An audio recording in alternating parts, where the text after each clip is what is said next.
എല്ലാ കളക്ടറേറ്റുകൾക്കും ചുറ്റും CPMന്റെ നേതൃത്വത്തിൽ ഉപരോധ സമരം നടക്കുമ്പോൾ വിജയനും അയാളുടെ കുടുംബവും ഉല്ലാസയാത്രയ്ക്ക് സിംഗപ്പൂരിൽ പോയതിന് അതിരൂക്ഷമായി സംസ്ഥാന കമ്മിറ്റിയിൽ ടി ശശിധരൻ വിമർശിച്ചു. പിന്നെ ടി ശശിധരൻ ആരും കണ്ടിട്ടില്ല. കഴിഞ്ഞ ഒരു പതിറ്റാണ്ട് കാലമായി DYFIയുടെ ജോലി എന്ന് പറഞ്ഞാൽ പിണറായി വിജയൻ നിൽക്കാൻ പറഞ്ഞാൽ ഇരിക്കുക, ഇരിക്കാൻ പറഞ്ഞാൽ കിടക്കാൻ പറഞ്ഞാൽ ഉരുളുക.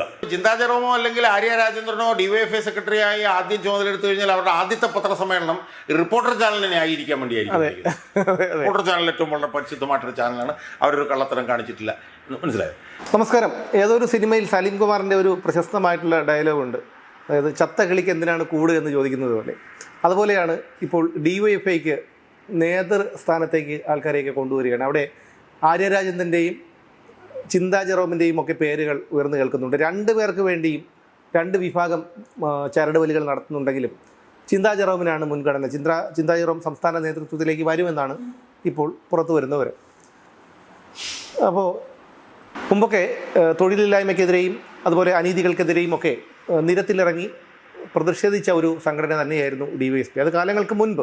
പക്ഷേ അതിനുശേഷം ഈ സംഘടനയെ പതിവ് പോലെ ഈ CPMനെ ബാധിച്ചതുപോലെയുള്ള ഒരു ജീർണത ഈ യുവജന പ്രസ്ഥാനത്തെയും ബാധിച്ചു. അപ്പോൾ അത് ഈ ആര്യരാജേന്ദ്രനല്ല, ഇനി വേറെ ആരാണ് ആ സ്ഥാനത്തേക്ക് വന്നു കഴിഞ്ഞാലും ഈ സംഘടനയ്ക്ക് ഇനി ഒരു ഉയർത്തെഴുന്നേൽപ്പ് ഉണ്ടാകുമെന്ന് വിശ്വസിക്കുന്നുണ്ട്. കാരണം CPMൻ്റെ അവസ്ഥ നമുക്കറിയാം. അല്ല, അതിനകത്ത് പ്രധാനപ്പെട്ട ഒരു വിഷയം എന്താണെന്ന് വെച്ചാൽ ഈ കേരളത്തിലെ രാഷ്ട്രീയത്തിൽ യുവജനങ്ങൾക്കുള്ള പങ്ക്, യുവജനങ്ങൾ നടത്തിയിട്ടുള്ള സമര പോരാട്ടങ്ങൾക്കുള്ള പങ്ക് അതൊക്കെ നിസ്തുലമാണ് എന്ന് നമ്മൾ ഇന്നലകൾ പരിശോധിച്ചാൽ നമുക്ക് കാണാൻ കഴിയും. അത് യുവജനങ്ങൾ വഹിച്ച പങ്കെന്ന് പറയുമ്പോഴത്തേക്ക് യുവജനങ്ങളുടെ രാഷ്ട്രീയ പാർട്ടി, യുവജനങ്ങളുടെ സംഘടനയായിട്ടുള്ള DYFI മാത്രമല്ല, യൂത്ത് കോൺഗ്രസ്. ഇപ്പോൾ യൂത്ത് കോൺഗ്രസ് ഇപ്പം നമ്മൾ കോൺഗ്രസിൻ്റെ നേതാക്കന്മാരെടുത്ത് നോക്കിയേ. കോൺഗ്രസ് നേതാക്കന്മാരെടുത്ത് നോക്കിക്കഴിഞ്ഞാൽ പ്രധാനപ്പെട്ടവരെല്ലാം KSUവും കഴിഞ്ഞ് യൂത്ത് കോൺഗ്രസും കഴിഞ്ഞ് വന്നവരാണ്. MM ഹസനെ പോലുള്ള നേതാക്കന്മാർ, ബെന്നി ബെഹനാനെ പോലൊക്കെ ഉള്ള മുതിർന്ന നേതാക്കന്മാരെല്ലാവരും, ഇവൻ AK ആന്റണി, വയലാർ രവിയൊക്കെ പോലും യൂത്ത് കോൺഗ്രസ് ഉയർന്നു വന്നു. വേണുഗോപാലായിരുന്നു നേതാക്കന്മാരും. അവർ നടത്തിയിട്ടുള്ള ആ സമയങ്ങളിൽ അവർ നടത്തിയിട്ടുള്ള സമരങ്ങളുണ്ട്. അതിനേക്കാൾ നിസ്തുലവും ഐതിഹാസികവുമാണ് DYFIയുടെ ചരിത്രം നമ്മളെടുത്ത് പരിശോധിച്ച് നോക്കിയത്. നമ്മുടെ കോടിയേരി ബാലകൃഷ്ണൻ മുതൽ ഈവൻ പിണറായി വിജയൻ മുതൽ EP ജയരാജൻ, ഒരു പിടി നേതാക്കന്മാർ, ബേബി, ഇപ്പോഴത്തെ ദേശീയ സെക്രട്ടറി ആയിട്ടുള്ള ബേബി, അങ്ങനെ ഒരു പിടി നേതാക്കന്മാർ DYFIയിൽ കൂടെ ആണ് വളർന്നു വന്നത്. അപ്പം അതുകൊണ്ട് തന്നെ യുവജനങ്ങളുടെ പങ്ക്, അവർ ഉൾക്കൊള്ളുന്ന യുവജന സംഘടനകളുടെ പങ്ക്, അതൊക്കെ നിസ്തുലമാണ് കേരളത്തിൽ അവരുടെ പങ്ക്. ഇനി മറുഭാഗത്ത് നമ്മൾ നോക്കുമ്പോൾ കണ്ട കാര്യത്താ, യുവജന സമരങ്ങൾക്ക് ഏറ്റവും പാകപ്പെട്ട ഒരു മണ്ണാണ് കേരളം എന്നുള്ളത് കൂടി നമ്മൾ കാണണം. കാരണം ഇന്ത്യയിൽ ഏറ്റവും കൂടുതൽ തൊഴിലായ്മ ഉള്ള 2-3 സംസ്ഥാനങ്ങളിലൊന്ന് കേരളമാണ്. കേരളത്തിൽ ഞാൻ അവസാനം മനസ്സിലാക്കിയെടുത്തോളം കേരളത്തിൽ ഒരു 10% തൊഴിലില്ലായ്മ. ആ തൊഴിലില്ലാത്ത ചെറുപ്പക്കാരിൽ തന്നെ വിദ്യാഭ്യാസ യോഗ്യതയുള്ള ചെറുപ്പക്കാരുടെ എണ്ണം വലിയ കൂടുതലാണ്. ഞാൻ 3-4 വർഷങ്ങൾക്ക് മുമ്പ് എൻ്റെ കണക്ക് നോക്കിയപ്പോഴത്തേക്കും ഈ MBBS പാസ്സായാൽ തന്നെ 8,000 പേർക്ക് തൊഴിലില്ല എന്ന് പറഞ്ഞൊരു വിധിയാണ് കണ്ടു. അതുപോലെ തന്നെ എഞ്ചിനീയറിംഗ് പാസ്സായ 10,000-കണക്കിന് ആളുകൾക്ക് തൊഴിലില്ല. ഡിപ്ലോമയൊക്കെ പാസ്സായ ലക്ഷക്കണക്കിന് ആൾക്ക് തൊഴിലില്ല. ഏതാണ്ട് 30 ലക്ഷം 35 ലക്ഷം എന്നൊക്കെ പറഞ്ഞിട്ടൊക്കെയാണ് തൊഴിലില്ലായ്മ നമ്മൾ കാണുന്നത്. അപ്പോൾ സ്വാഭാവികമായും തൊഴിലില്ലാത്ത ചെറുപ്പക്കാരുടെ, അതുപോലെ തന്നെ ഈ PSCയിൽ ഇപ്പോൾ നടക്കുന്ന തട്ടിപ്പ്, ഇതിൻ്റെയൊക്കെ പശ്ചാത്തലത്തിൽ തൊഴിലില്ലാത്ത ചെറുപ്പക്കാരെ തൊഴിലില്ലായ്മയുടെ വിഷയമൊക്കെ ഉൾപ്പെടെ ഉയർത്തി ഐതിഹാസികമായിട്ടുള്ള സമര പോരാട്ടങ്ങൾക്ക് പാകപ്പെട്ട ഒരു മണ്ണാണ് കേരളത്തിലെ മണ്ണ്. അപ്പം നമ്മൾ നോക്കുമ്പോഴത്തേക്ക് ഒരുപിടി നേതാക്കന്മാർ, ഇപ്പോൾ സുരേഷ് കുറുപ്പ്, പിന്നെ ഈ പറഞ്ഞ പോലെ CP ജോൺ, തോമസ് ഐസക്, ഇവരൊക്കെ തന്നെ ഒന്നുകിൽ SFI അല്ലെങ്കിൽ DYFI എന്നൊക്കെ പറഞ്ഞിട്ട് വളർന്നു വന്നിട്ടുള്ളവർ. അപ്പോൾ ഒന്ന് ഐതിഹാസികമായ സമര പോരാട്ടങ്ങൾക്ക് പാകപ്പെട്ട മണ്ണ്, 2 DYFI പോലുള്ള സംഘടനകൾക്ക് വലിയ സമര പോരാട്ടത്തിനുള്ള സാധ്യത, ഇതൊക്കെയാണ് കേരളത്തിൽ നിലനിൽക്കുന്നത്.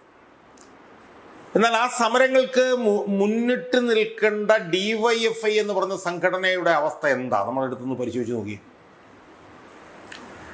നമ്മളിപ്പോൾ DYFIയെ കുറിച്ചിട്ട് നമ്മൾ ചിന്തിക്കുമ്പോൾ നമ്മുടെ മനസ്സിൽ വരുന്ന ഏറ്റവും പ്രധാനപ്പെട്ട ഒരു പേരാണ് ടി ശശിധരൻ. അതായത് 2001-2005 കാലഘട്ടത്തിൽ DYFIയുടെ സംസ്ഥാന സെക്രട്ടറി ആയിരുന്ന ഏറ്റവും വലിയ ഫയർ ബ്രാൻഡായിട്ടുള്ള ഒരു ഉജ്ജ്വലനായിട്ടുള്ള ഒരു നേതാവായിരുന്നു ടി ശശിധരൻ. 2004-2005 മറ്റോ പിന്നെ ലോകബാങ്കിൻ്റെ വായ്പയുമായി ബന്ധപ്പെട്ടുള്ളൊരു സമരത്തിനോടനുബന്ധിച്ച് എല്ലാ കളക്ടറേറ്റുകൾക്കും ചുറ്റും CPMൻ്റെ നേതൃത്വത്തിൽ ഉപരോധ സമരം നടക്കുമ്പോൾ വിജയനും അയാളുടെ കുടുംബവും ഉല്ലാസയാത്രയ്ക്ക് സിംഗപ്പൂരിൽ പോയതിന് അതിരൂക്ഷമായി സംസ്ഥാന കമ്മിറ്റിയിൽ ടി ശശിധരൻ വിമർശിച്ചു. പിന്നെ ടി ശശിധരൻ ആരും കണ്ടിട്ടില്ല. ഇപ്പോഴും ആള് ജീവിച്ചിരിപ്പുണ്ട്. അല്ല, ജീവിച്ചിരിപ്പുണ്ട്. ആള് മരിച്ചു എന്നല്ല, അയാൾ പിന്നെ നേതാവെന്നുള്ള നിലയിൽ അയാൾ പോയി. അതാണ് ഞാനൊരു പേര് കേട്ടിട്ടില്ല, ടി ശശിധരൻ ഒരു പേര് ഞാൻ കേട്ടിട്ടില്ല. എന്നാൽ യഥാർത്ഥത്തിൽ ടി ശശിധരൻ എന്ന് പറഞ്ഞ ആളെ ഏത് മുക്കിലും മൂലയിലും പോയി പ്രസംഗിച്ചാലും ഒരു 500 പേര് ടി ശശിധരന്റെ പ്രസംഗം കേൾക്കാൻ കൂടുമായിരുന്നു. അത്രയ്ക്ക് പിന്നെ ഒരു വീറുറ്റ ഒരു സമര പോരാളിയായിരുന്നു ടി ശശിധരൻ. VS അച്യുതാനന്ദന്റെ ഏറ്റവും അടുത്ത സഹകാരിയായി. പിണറായി വിജയനെ അന്ന് വിമർശിച്ചതോടുകൂടി പിണറായി വിജയൻ അയാളെ സ്റ്റേറ്റ് കമ്മിറ്റിയിൽ നിന്ന് മാറ്റി, അയാളെ പാർട്ടിയിൽ നിന്ന് പുറത്താക്കിയില്ല എന്നുള്ളതേ ഉള്ളൂ. അയാളെ എല്ലാ സ്ഥാനത്തുനിന്നും മാറ്റി. ഇപ്പോൾ ഒരു പേക്കോലത്തിനെ പോലെ ഞാൻ കഴിഞ്ഞ ദിവസം താടിയൊക്കെ നീട്ടി വളർത്തി എന്തോ CPMനെ ന്യായീകരിച്ചുകൊണ്ട് ഞാൻ കഴിഞ്ഞ ദിവസം സോഷ്യൽ മീഡിയയിൽ കണ്ടു. അപ്പോൾ ഈ DYFI എന്ന് പറഞ്ഞ സംഘടനയുടെ വരി ഉടയ്ക്കപ്പെടുന്നത് CPMൻ്റെ ജീർണതയ്ക്ക് സിനോണിമസ് ആയിട്ടാണെന്ന് കാണണം. CPM എത്രത്തോളം ജീർണിച്ചു അതിനനുസരിച്ച്. ഇപ്പോൾ 2005 മധ്യം മുതൽ തന്നെ ഈ DYFIയെ ചിറകരിയാനുള്ള ശ്രമങ്ങൾ പിന്നെ സുസംഘടിതമായി തുടങ്ങിയിരുന്നു. അതിന് നേതൃത്വം കൊടുത്തിരുന്നത് പിണറായി വിജയനായിരുന്നു. നമ്മളൊന്ന് ആലോചിച്ച് നോക്കി. എന്നെ സംബന്ധിച്ച് പറയുകയാണെങ്കിൽ ഈ ടി ശശിധരനൊക്കെ പോയി കഴിഞ്ഞു. 2000 മധ്യം കഴിഞ്ഞ് DYFIയുടെ ഭാരവാഹികൾ ആരായിരുന്നു എന്ന് ചോദിച്ചാൽ എനിക്ക് അവരുടെ പേരുകൾ ഓർമ്മയില്ല. ഇനി പേരുകൾ ഓർമ്മയുണ്ടെങ്കിൽ തന്നെ അവരെ വിമർശന വിധേയമാക്കുന്നതിൻ്റെ ഭാഗമായിട്ടാണ് ചില പേരുകളൊക്കെ എൻ്റെ മനസ്സിൽ വരുന്നത്. ചില പേരുകൾ എൻ്റെ മനസ്സിൽ വരുന്നത് ഒന്ന് റഹീം എന്ന് പറഞ്ഞവൻ്റെ പേരാണ്. അവനെ കരണക്കുട്ടിയുടെ അടി കൊടുക്കുന്നതുമായി ബന്ധപ്പെട്ട് അവനെ വിമർശിക്കുന്നതുമായിട്ട് ബന്ധപ്പെട്ടാണല്ലോ നമ്മൾ അവനെ കേൾക്കുന്നത്. പിന്നെ വേറെ തന്നെ പേര് കേട്ടിരുന്നത് അതാരാ, മരുമാൻ്റെ പേര് മുഹമ്മദ് റിയാസ്. അവനെയും വിമർശിക്കുന്നതിൻ്റെ ഭാഗമായിട്ടാണ് നമ്മൾ കേട്ടിട്ടുള്ളത്. പിന്നെ ഇങ്ങോട്ട് വന്നിട്ട് കുറേ പേരൊക്കെ ഇതിൻ്റെ നേതാക്കന്മാരായ അവരുടെ ഒന്നും പേരുകളൊന്നും നമുക്കറിയില്ല. 2016 വരെ ആരായിരുന്നു അറിയില്ല. പിന്നെ 2016 കഴിഞ്ഞപ്പോൾ പിന്നെ സർക്കാർ വിലാസം സംഘടനയായി DYFI മാറി. കഴിഞ്ഞ 10 വർഷമായി DYFIക്ക് ഒരു വിധത്തിലുള്ള സമരമോ പോരാട്ടങ്ങളോ ഒന്നുമേ ഉണ്ടായിരുന്നില്ല എന്ന് മാത്രമല്ല, കഴിഞ്ഞ ഒരു 10 പതിറ്റാണ്ട് കാലമായി DYFIയുടെ ജോലി എന്ന് പറഞ്ഞാൽ പിണറായി വിജയൻ നിൽക്കാൻ പറഞ്ഞാൽ ഇരിക്കുക, ഇരിക്കാൻ പറഞ്ഞാൽ കിടക്കാൻ പറഞ്ഞാൽ ഉരുളുക. ഇപ്പോൾ കഴിഞ്ഞ കുറേ നാളുകളായിട്ട് ഇപ്പോൾ ഈ റഹീം എന്ന് പറഞ്ഞാൽ ഇപ്പോൾ DYFIയുടെ എന്തെങ്കിലും ആണോ എന്ന് എനിക്കറിയില്ല. അയാളൊക്കെ വന്ന് പത്രസമ്മേളനം നടത്തുന്നത് എന്തിനായിരുന്നു? പിണറായി വിജയൻ നിൽക്കാൻ പറഞ്ഞാൽ ഇരിക്കുക. പിണറായി വിജയൻ എന്തെങ്കിലും ഒരു ചെറ്റത്തരോ വൃത്തികേടോ കാണിച്ചാൽ അതിനെ ന്യായീകരിക്കാൻ വേണ്ടി ഇപ്പൊ പുള്ളി വ്ളോഗറാണ്. ഇപ്പം ഡൽഹിയിലേക്ക് നടന്നിട്ട് വ്ളോഗ് ചെയ്യും. കാരണം വേറെ ജോലിയില്ല, പണിയില്ലല്ലോ, മനസ്സിലായില്ലേ? അപ്പം അതുകൊണ്ട് തന്നെ ഏതാണ്ട് ഒരു 10-20 വർഷക്കാലമായി DYFI എന്ന് പറഞ്ഞ ഈ സംഘടന ചത്ത ഒരു സംഘടനയാണ്. മനസ്സിലായോ?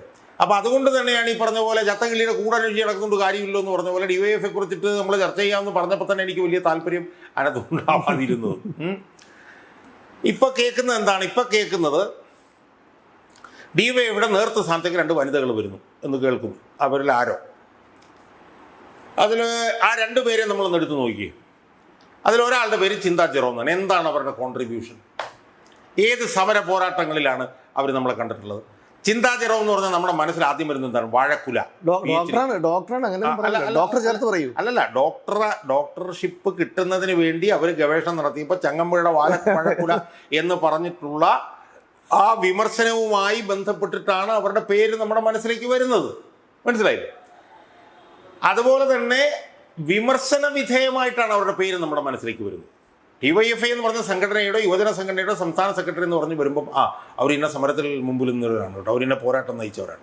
അങ്ങനെ പോർമുഖങ്ങളിൽ കണ്ടവരായതുകൊണ്ട് അവർ DYFI എന്ന് പറഞ്ഞ സംഘടനയുടെ പിന്നെ ഭാരവാഹിയാകാൻ യോഗ്യയാണ് എന്ന് പറയുന്നതിന് പകരം ഈ ചിന്താ ജെറോം എന്ന് പറഞ്ഞ ഈ വനിതയെക്കുറിച്ച് നമ്മുടെ മനസ്സിൽ വരുന്നത് അവർക്ക് നെഗറ്റീവായിട്ടുള്ള കാര്യങ്ങളുടെ കാര്യത്തിലാണ്. പോസിറ്റീവായിട്ടുള്ള ഒന്നും നമ്മുടെ മനസ്സിലില്ല.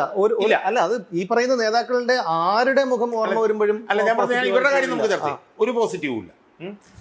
എന്നാൽ അവരെ ഇപ്പോൾ സ്റ്റേറ്റ് കമ്മിറ്റിയിൽ എടുത്തിരുന്നു പറയുമ്പോൾ CPMന്റെ സ്റ്റേറ്റ് കമ്മിറ്റിയുടെ തന്നെ ഒരു ഗതികേട് നമ്മളൊന്ന് ആലോചിച്ച് നോക്കും. സ്റ്റേറ്റ് കമ്മിറ്റി മെമ്പറാണ് അവരിപ്പോൾ. അപ്പോൾ ഒന്ന് അവരുടെ രണ്ട് ആര്യ രാജേന്ദ്രൻ അല്ല പിന്നെ ഈ ചിന്താജറാമിന്റെ കാര്യം പറയുമ്പോൾ പറയണം, യുവജന കമ്മീഷൻ അധ്യക്ഷനായിരുന്ന സമയത്ത് ഒരു റിസോർട്ടിലാണ് അവർ വർഷങ്ങളോളം താമസിച്ചിരുന്നത്. അതെ അതെ. അപ്പോൾ എല്ലാ ആരോപണങ്ങൾ മാത്രമാണ് അവരെ കുറിച്ച് കേട്ടിട്ടുള്ളത്. പിന്നെ അവരെ ട്രോൾ ചെയ്യാനുള്ള ട്രോളന്മാരുടെ ഒരു പ്രധാനപ്പെട്ട ഒരു വരുമാന മാർഗം മെറ്റീരിയലായിരുന്നു അവർ. ഇനി ആര്യ രാജേന്ദ്രൻ എന്ന് സ്ത്രീ എടുക്കുക, ആരാണ് അവർ? അവരെ പിന്നെ അവരൊരു ഒരു വാർഡിൽ നിന്ന് ജയിച്ചു, അവർ മേയറായി കഴിഞ്ഞിട്ട് അവരുടെ സിഗ്നിഫിക്കൻറ്റ് കോൺട്രിബ്യൂഷൻ എന്താണ്? തിരുവനന്തപുരം കോർപ്പറേഷൻ BJPയുടെ കയ്യിലേക്ക് കൊണ്ടുവന്ന് കൊടുത്തു. അതാണ് അവരുടെ കോൺട്രിബ്യൂഷൻ.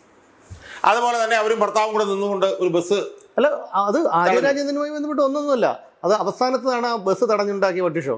അതിനു മുമ്പായിട്ട് ഇടാത്ത ആറ്റുകാൽ പൊങ്കാലയ്ക്ക് മാലിന്യം നീക്കം ചെയ്യാനെന്ന പേരിൽ ലക്ഷങ്ങൾ തട്ടിച്ചു. അതുപോലെ പാർട്ടി കൊടുത്ത ഇതിൽ മനസ്സിലായി.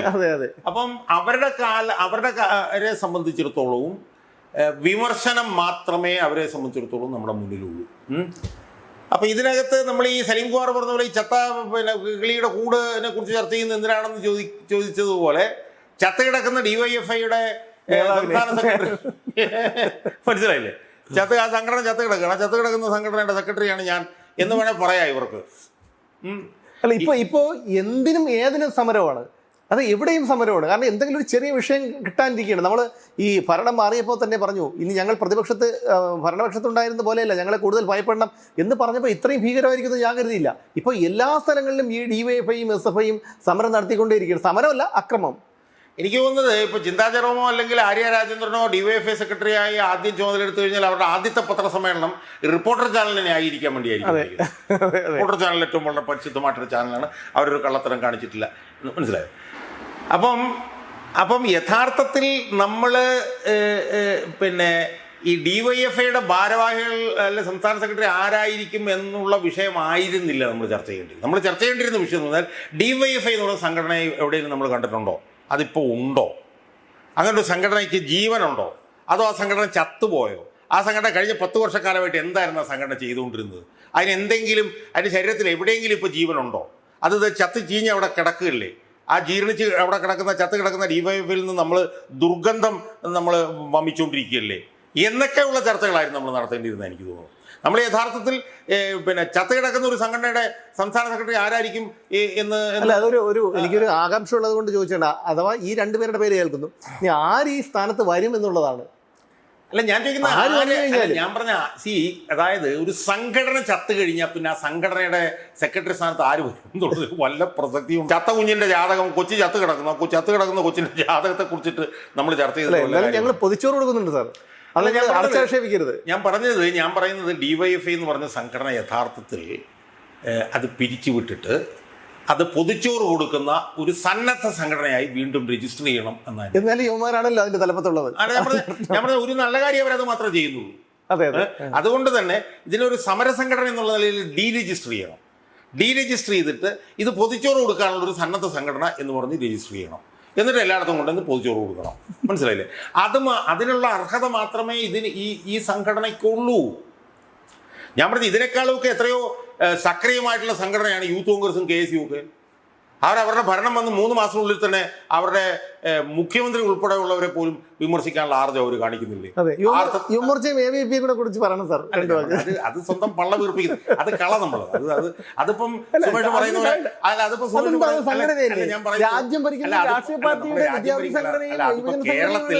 കേരളത്തിൽ 100 വർഷം കഴിഞ്ഞിട്ടേ അത് വരുള്ളൂ. അത് വന്നു കഴിയുമ്പോൾ അവരുടെ മുഖ്യമന്ത്രിയെ കുറിച്ച് നമുക്ക് ചിലപ്പോൾ എന്റെ സുമേഷിന് ആ പ്രശ്നമില്ല. അത് ചിലപ്പോൾ എന്റെ മക്കളുടെ മക്കളെങ്കിലും കാണും. ഒരു 10 വർഷത്തിനുള്ളിൽ BJP അധികാരത്തിൽ ആയിക്കോട്ടെ. അത് 10 വർഷത്തിനുള്ളിൽ ആത്മഹത്യ ചെയ്യുമെന്ന് പറഞ്ഞാൽ മീശ പകുതി പഠിക്കേണ്ടതായിരുന്നു. അത് പഠിച്ചിട്ടില്ല. അതിനകത്തേക്ക് പോകണ്ട. പിന്നെ സുമേഷ് കഴിഞ്ഞ ദിവസം എന്നോട് ചോദിച്ചു, ആലപ്പുഴയിൽ മത്സരിച്ചപ്പോൾ ജയിക്കും എന്ന് പറഞ്ഞതല്ലേ എന്ന്. അതിനുള്ള എൻ്റെ മറുപടി എന്താണ്? ഞാൻ പിന്നീട് ആലോചിച്ചു, മത്സരിക്കുന്നവരാരാണ് തോക്കൂന്ന് പറയുക. ഞാൻ ആലപ്പുഴയിൽ മത്സരിക്കുക കേട്ടോ, ഞാൻ തോക്കാൻ വേണ്ടിയാണ് മത്സരിക്കുന്നത് എന്നുള്ള മരമണ്ടത്തിൽ ആരെങ്കിലും മിനിമം നമ്മുടെ എതിരാളികൾ ആരാണ്, നമുക്ക് എത്ര വോട്ട് കിട്ടും എന്നുള്ള സ്വകാര്യമായ സാറിന്റെ അടുത്ത് ഇത്രയധികം സഹകരിക്കുന്നു. അപ്പൊ സാറിന് രഹസ്യമായിട്ട് കിട്ടുള്ളൂ. ഞാൻ യഥാർത്ഥത്തിൽ ഈ കേരളത്തിലെ ഇപ്പോഴത്തെ രാഷ്ട്രീയം മുൻകൂട്ടി കണ്ടവനാണ്. ഞാൻ 2024 തന്നെ അത് മുൻകൂട്ടി കണ്ടു. എന്താണ്? ഈ 3 മുന്നണിയും ഇവിടെ രക്ഷപ്പെടില്ല. ഇവിടെ ഒരു പുതിയ സംവിധാനം വരേണ്ടതാണ് എന്ന് ഞാൻ 2024 തന്നെ മുൻകൂട്ടി കണ്ടത്. വന്നില്ലല്ലോ. അല്ല പറയട്ടെ, മുൻകൂട്ടി കണ്ടത്, അതിൻ്റെ സാധ്യത ഇപ്പോൾ ആളുകൾ ചർച്ച ചെയ്ത് തുടങ്ങിയിട്ടുണ്ട്. ഇലക്ഷൻ ഈ 4 വർഷം കഴിഞ്ഞിട്ടേ ഉള്ളൂ. അപ്പം ആ സാധ്യത 2 വർഷം മുമ്പ് തന്നെ കണ്ടതിന് എന്നെ അംഗീകരിച്ചില്ലെങ്കിലും വേണ്ടില്ല, കുറ്റം പറയരുതെന്ന് ഞാൻ പറഞ്ഞു. ഞാൻ അതിനകത്തേക്ക് ഞാൻ പോകുന്നില്ല. അതുകൊണ്ട് ഞാൻ പറഞ്ഞു വരുന്നത്, നമ്മൾ BJPയുടെ കാര്യം വിടുക, കാരണം അവർക്ക് 2 ഉള്ളൂ. ഇവിടെ 102 സീറ്റിൽ ഞാൻ പറഞ്ഞതിൻ്റെ പോയിന്റ് എന്താ വെച്ചാൽ, 102 സീറ്റിൽ അധികാരത്തിൽ വന്ന സർക്കാരിൻ്റെ മുഖ്യമന്ത്രിയെ പോലും വിമർശിക്കാനുള്ള ആർജവം യൂത്ത് കോൺഗ്രസും മറ്റേ ഇതും കാണിക്കുമ്പോൾ ആണ് DYFIക്കാരുടെ ഈ പ്രശ്നം. മനസ്സിലായില്ലേ? ഇപ്പം ഞാൻ പറയും, ഇപ്പോൾ യുവമോർച്ച എന്ന് പറഞ്ഞൊരു സാധനത്തെ കുറിച്ചിട്ട് സുമേഷ് പറഞ്ഞു. യുവമോർച്ചക്കാരൻ BJPയുടെ നേതൃത്വത്തിന് അധികാരത്തിൽ വന്നതിന് ശേഷം വിമർശിക്കാവുള്ളൊന്നില്ലല്ലോ. ഇപ്പോൾ വേണമെങ്കിൽ വിമർശിക്കാമല്ലോ. പക്ഷേ വിമർശിക്കുന്നുണ്ടോ? അവൻ വിമർശിക്കുന്നില്ല. അല്ല, ഒന്നും കാണിക്കുന്നില്ല. ഒരു കള്ളത്തരം അവർ കാണിക്കുന്നില്ല. അവർ വളരെ പാല് പോലെ പരിശുദ്ധവും വിശുദ്ധവും ആയതുകൊണ്ടാണ് വിമർശിക്കാത്തത്. ശരി, ആ തർക്കത്തിൽ ഞാൻ പിന്മാറി. കാരണം യൂത്ത് കോൺഗ്രസ് യുവമോർച്ചയ്ക്ക് പിന്നെ BJPയുടെ സംസ്ഥാനത്തെ വിമർശിക്കേണ്ട കാര്യമില്ല. കാരണം ഒരു പൈസയുടെ കള്ളത്തരം പോലും അവർ കാണിക്കുന്നില്ല. അതുകൊണ്ട് ഞാൻ ആ ചർച്ചയ്ക്ക് ഒന്നുമില്ല. അതല്ല, അതെ ഞാൻ ചോദിക്കുന്ന അത് ആരോപണമാണെന്ന് പറഞ്ഞ് നിങ്ങൾ കൈമലത്തുന്നെങ്കിൽ നിങ്ങൾക്ക് CPM-നെ ന്യായീകരിക്കാൻ വിമർശിക്കാൻ എന്താ? അതിനകത്തും എത്രയോ വിഷയത്തിൽ ആരോപണങ്ങൾ കിടക്കുന്നു. അപ്പോൾ പ്രശ്നം എന്താണെന്ന് വെച്ച് കഴിഞ്ഞാൽ, ഇതൊക്കെ ഈ പറഞ്ഞ പോലെ ഏകപക്ഷീയമായിട്ടുള്ള നിലപാടുകളാണ്. അതൊക്കെ കേൾക്കുന്നവർക്ക് മനസ്സിലാവും. CPM-ന്റെ കാര്യം വരുമ്പോഴത്തേക്കും പൊട്ടിത്തെറിക്കും സുമേഷ് അവിടെ ഇരുന്ന്. പക്ഷേ BJPയുടെ കാര്യം വരുമ്പോഴത്തേക്കും അതെല്ലാം ആരോപണമാണ്. CPM-നെയും തമ്മിൽ താരതമ്യപ്പെടുത്താൻ താരതമ്യപ്പെടുത്തുന്നല്ല ഞാൻ പറഞ്ഞത്. BJPക്കാരൻ ചെയ്യുന്ന സ്വന്തം ഫണ്ട് പോലും തട്ടിച്ച് പള്ള വീർപ്പിക്കുന്നത് കാണാതിരുന്നിട്ട് CPM-കാരനെ വിമർശിക്കുന്നതിനകത്ത് ഉള്ള അനൗചിത്യാണ് ഞാൻ പറഞ്ഞത്. അതിപ്പം സുമേഷ് അതിപ്പോൾ അവരൊന്നും ചെയ്യുന്നില്ല സാറേ എന്ന് പറഞ്ഞു കഴിഞ്ഞാൽ എനിക്ക് വിഷമമില്ല, അത് വിട്ടുകളാണ്. അപ്പം അതുകൊണ്ട് DYFI എന്ന് പറഞ്ഞ സംഘടനയുടെ സംസ്ഥാന സെക്രട്ടറി ആരാണ് എന്നുള്ള ചർച്ച നമ്മൾ ഇത്രയും നേരം ചെയ്തെങ്കിലും ആ ചർച്ച ക്രോഡീകരിക്കുമ്പോൾ എനിക്ക് പറയാനുള്ളത്, ആ ചർച്ചയ്ക്ക് അതിൽ പ്രസക്തിയില്ല എന്നാണ്. കാരണം എന്താണെന്ന് ചോദിച്ചാൽ, അങ്ങനൊരു സംഘടന ഇപ്പം നിലവിലില്ല. അങ്ങനൊരു സംഘടനയ്ക്ക് ഇനി പ്രസക്തിയില്ല. പ്രസക്തി ഉണ്ടാവണമെങ്കിൽ ആ സംഘടന ഒരു സമര സംഘടനയായി മാറണം. ആ സംഘടനയ്ക്ക് ഒരു സമര സംഘടനയായി മാറാൻ കഴിയില്ല. അല്ല, ഇപ്പോൾ നടത്തിക്കൊണ്ടിരിക്കുന്ന ഈ സമരങ്ങൾ എന്ന പേരിൽ നടത്തിക്കൊണ്ടിരിക്കുന്ന ഈ അവസരങ്ങളൊക്കെ ഈ പാർട്ടി ഈ സംഘടനയ്ക്ക് ദോഷമല്ലേ ചെയ്യുള്ളൂ? ഞാൻ പറഞ്ഞു, ഈ സംഘടനയ്ക്ക് അങ്ങനെയൊക്കെ ചെയ്യാൻ പറ്റൂ. കാരണം ഈ സംഘടനയുടെ പേരന്റ് സംഘടനയായിട്ടുള്ള CPM എന്ന് പറഞ്ഞ സംഭവം തന്നെ ഇല്ലാതായിക്കൊണ്ടിരിക്കുകയാണ്. ഇപ്പോൾ ഞാൻ അവരുടെ കേന്ദ്ര കമ്മിറ്റിയിൽ കേരളത്തിലെ പാർട്ടി കഴിഞ്ഞ തെരഞ്ഞെടുപ്പിൽ തോറ്റതിനെ കുറിച്ചിട്ട് ഉള്ള കാര്യങ്ങൾ ഞാൻ വായിച്ചുകൊണ്ടിരിക്കുകയാണ്. 10-40ഓളം ഖണ്ഡികളാണ് കേന്ദ്ര കമ്മിറ്റിയുടെ റിപ്പോർട്ടിലുള്ളത്. ആ കേന്ദ്ര കമ്മിറ്റി റിപ്പോർട്ടിൽ തോറ്റതിനുണ്ടായിട്ടുള്ള കാരണങ്ങൾ എണ്ണി പറയുക. അഡ്മിനിസ്ട്രേറ്റീവ് ഫെയിലിയേഴ്സ് എന്ന് പറഞ്ഞിട്ട്, അതായത് പൊളിറ്റിക്കൽ ഓർഗനൈസേഷനിൽ അഡ്മിനിസ്ട്രേറ്റീവ് എന്ന് പറഞ്ഞിട്ട് 3 ഘട്ടങ്ങളിലായിട്ടാണ് ഈ കുറേ ഖണ്ഡികൾ കൊടുത്തിരിക്കുന്നത്. അതിൽ ഓർഗനൈസേഷണൽ ഫെയിലിയർ എന്ന് പറഞ്ഞ് 15 ഖണ്ഡികൾ കൊടുത്തിട്ടുണ്ട്. എന്ന് പറഞ്ഞാൽ സംഘടനാപരമായിട്ടുള്ള വീഴ്ച എന്നാണല്ലോ അതിൻ്റെ അർത്ഥം. ആ സംഘടനാപരമായിട്ട് 15 വീഴ്ചകൾ വന്നിട്ടുണ്ടെങ്കിൽ പരമപ്രധാനമായി ചെയ്യേണ്ട ഒരു കാര്യം എന്താണ്? ആ സംഘടനാ വീഴ്ചയ്ക്ക് ഉത്തരവാദിയായിട്ടുള്ള CPM-ന്റെ സംസ്ഥാന സെക്രട്ടറി എടുത്ത് ചവിട്ടുകൂടലോട്ട് കളയണം.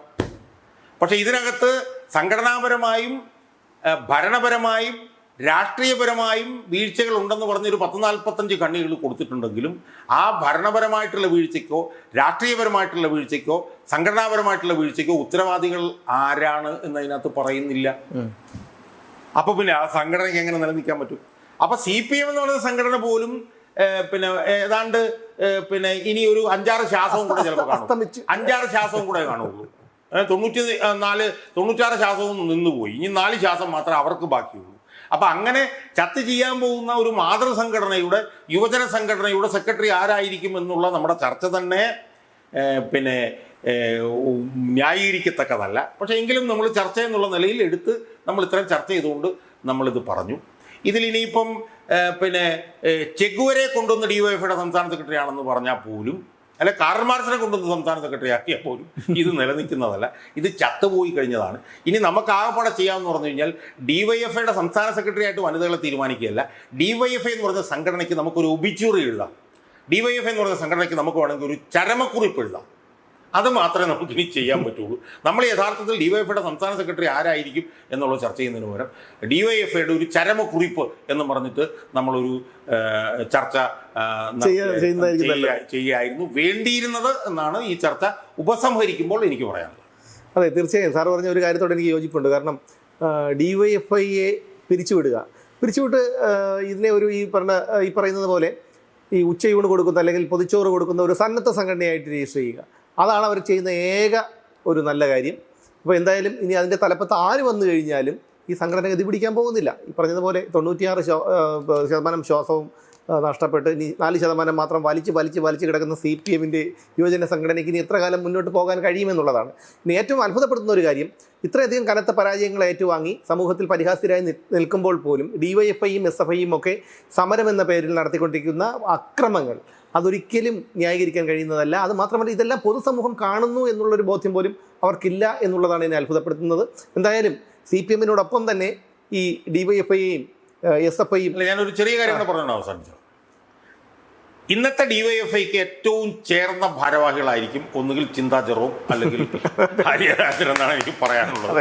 ഏതാണ്ട് ഇനി ഒരു 4 ശ്വാസവും കൂടെ DYFIക്ക് ഉണ്ടെങ്കിൽ ആ 4 ശ്വാസവും കൂടി ആഴ്ചകൾക്കുള്ളിൽ തന്നെ ഇല്ലാതാക്കി DYFIയെ മൊത്തമായി കൊലപ്പെടുത്താൻ പറ്റിയ 2 ഭാരവാഹികൾ ആരെങ്കിലും ആയിരിക്കും ഇവർ എന്നുള്ളതാണ് എനിക്ക് അത് സംബന്ധിച്ച് പറയാനുള്ളത്. അല്ല, എൻ്റെ അഭിപ്രായത്തിൽ ചിന്താ ജെറോം തന്നെ വരണമെന്നാണ് എനിക്ക് പറയാനുള്ളത്. കാരണം അവർ വന്നു കഴിഞ്ഞാൽ മാത്രമേ ആകെ ഈ ടെൻഷൻ്റെ ഇടയിലൊക്കെ ഒന്ന് മനസ്സ് തുറന്ന് ചിരിക്കുന്നത് ഇതിലെ ട്രോളൊക്കെ കാണുമ്പോഴാണ്. അപ്പോൾ അവരൊരു നേതൃസ്ഥാനത്തേക്ക് വന്നു കഴിഞ്ഞാൽ നമുക്കെന്നും അത്യാവശ്യം ചിരിക്കാനുള്ളൊരു വക കിട്ടും. അതുകൊണ്ട് ഈ ചിന്താ ജെറോം തന്നെ ആ സ്ഥാനത്തേക്ക് വരണം എന്നുള്ളതാണ് എൻ്റെ വ്യക്തിപരമായിട്ടുള്ള ഒരു താല്പര്യം. നിർത്തുന്നു, വീണ്ടും കാണാം.